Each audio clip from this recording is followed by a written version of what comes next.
1, 2, 3, blow!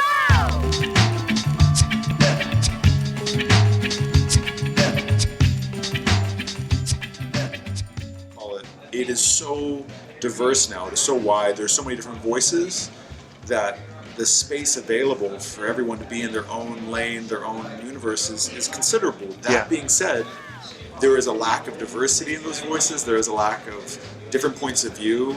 Most of the time, as an electronic music artist, you feel like my job at a club is to sell alcohol. It isn't to actually represent a strain of music that's going to really uplift people. Now, I don't agree with that wholeheartedly, so I'm trying to work different angles and not trying to just be beholden to that one narrative. But you talk to club owners and they're happy when there's a lot of bodies in a room and they're buying malt liquor. Because that's where they make their money from, and that is the glass ceiling. That's the level of inspiration that's possible, and of course, that's just a limited imagination, and there's plenty of other ways that are going on, but it's dominant, strong. So it's nice to represent other ideas, and nice to see other people trying different things. So a lot of people might feel like they have a certain idea of what they want to do in the industry. They have a scheme and like, oh, I want to be that guy that I've seen on stage or in these kind of ways. And they don't realize they actually don't.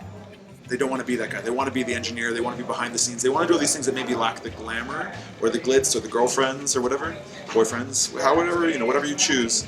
It doesn't have that aspect, but it is fulfilling, and maybe they're just not there yet. They just have to evolve their idea of where they want to be in a creative industry. The DJing was something I was passionate about, but not something that I felt like I could make a living at. I just wasn't allowed to make a living at that. I wasn't allowed to be a voice. So it wasn't until I started producing my own music that people kind of came to me for what I was doing, and then that started a whole different dialogue with the artists around me, which evolved me to where I'm at. Sometimes that's led in a direction that has been commercially viable, and sometimes it hasn't. But it seems like there's enough people in the world that even if 1% of 1% of 1% are somewhat interested, then it works. It's crazy. Those are not bad numbers. I think if you just authentically represent yourself and you really have a good team, anything's possible nowadays. It's insane. It's crazy.